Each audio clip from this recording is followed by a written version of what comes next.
लगातार हो रही बारिश ने राष्ट्रीय राजमार्ग 03 के निर्माण कार्य में जुटी कंपनी की लापरवाही की पोल खोलकर रख दी है। झनिककर, बराड़ा, समीरपुर, धर्मपुर, थाना दरोगन और दरकोटी क्षेत्र के ग्रामीण अपनी बर्बाद हुई फसलों और अवरुद्ध रास्तों को लेकर आक्रोशित हैं। ग्रामीणों का आरोप है कि निर्माण कंपनी की अव्यवस्थित कार्य प्रणाली के कारण उनके खेतों की उपजाऊ मिट्टी बह गई है, जिससे खेत अब तालाबों में तब्दील हो गए हैं। बच्चों की पढ़ाई से लेकर बुजुर्गों तक परेशानी। ग्रामीणों ने बताया कि निर्माण कार्य के दौरान कंपनी ने नालियों और जल निकासी की उचित व्यवस्था नहीं की, जिससे बारिश का पानी खेतों में भर गया। इसके अलावा गांव के रास्ते भी बंद हो गए हैं, जिससे बच्चों को स्कूल जाने में दिक्कत हो रही है और बुजुर्गों को भी घर से निकलने में परेशानी हो रही है। ग्रामीणों ने सड़क पर उतरकर जताया गुस्सा। बुधवार को टिपरे पंचायत के दरकोटी द्रोगन के करीब 2 दर्जन से अधिक ग्रामीणों ने सड़क पर उतरकर विरोध प्रदर्शन किया। उन्होंने मौके पर पहुंचे कंपनी के अधिकारियों को खरी खोटी सुनाते हुए तुरंत समस्या का समाधान करने की चेतावनी दी। ग्रामीणों ने कहा कि अगर जल्द ही उनकी समस्याओं का निवारण नहीं किया गया तो वे और बड़ा आंदोलन करने को मजबूर होंगे। बाईपास निर्माण से बड़ी मुसीबत। दरोगन के पास प्रस्तावित बाईपास निर्माण के दौरान बारिश से मिट्टी का कटाव तेजी से हुआ है, जिससे आसपास के खेत बर्बाद हो गए हैं। ग्रामीणों का कहना है कि अगर कंपनी ने पहले से ही जल निकासी और मिट्टी के कटाव को रोकने के उपाय किए होते तो ये स्थिति नहीं आती। स्थानीय नेताओं ने ग्रामीणों का किया समर्थन।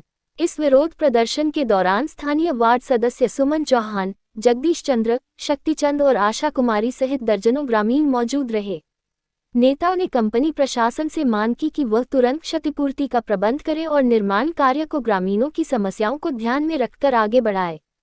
क्या कहती है कंपनी? तारांकन। निर्माण कंपनी के अधिकारियों ने ग्रामीणों की शिकायतों को गंभीरता से लेते हुए जल्द समाधान का आश्वासन दिया है।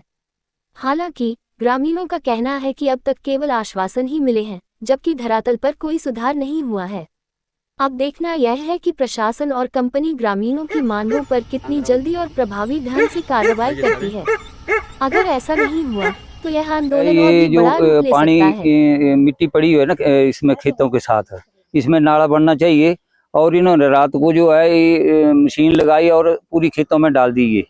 और नीचे जहाँ पुली बननी थी वहाँ पुली नहीं डाली है, वहाँ पर पुली का निर्माण होना चाहिए और गांव का रास्ता जो है वो भी खुलवाना चाहिए। बर्बाद हो रही है, उनका सब मुआवजा दिया जाए। 3-4 साल से कोई सही ढंग से कोई नहीं काम हो रहा है। सभी डंगे जो हैं टूट रहे हैं और बहुत बुरा हाल है। हमारे गांव की बहुत ज्यादा समस्या है। हमारी सड़कें, खेत तबाही हो गई हैं। फसलें 3 साल हो गए हमारी खेतों की फसलें सारी तबाही हो गई और मुआवजा इनका कौन देगा। और सड़क का निर्माण किया गया है, इसका सड़क भी बहुत ठीक ढंग से नहीं बन रही है। और जो डंगे लगे हुए हैं वो डंगे भी पिछले काफी चौड़े नहीं हैं, उसमें भी बहुत कम मलबा डाला हुआ है इन्होंने। और जो गिर रहे हैं और इनको कल मना किया है, कल भी आए हुए थे इधर। कल मलबा जो इन्होंने डाला हुआ था वो मलबा निकाला इन्होंने और पल्ले खेतों में फेंक रहे हैं। हमारी खेती बाड़ी सारी खराब हो चुकी है। बिल्कुल सही नहीं हो रहा है, ये काम गलत हो रहा है। आज से नहीं इनको रोका गया, पहले भी रोका गया था। इस पानी बनाने के लिए भी और मटेरियल खेतों में फेंकने के लिए भी रोका गया था, पर इन्होंने वही काम किया जो इनके दिल में आया।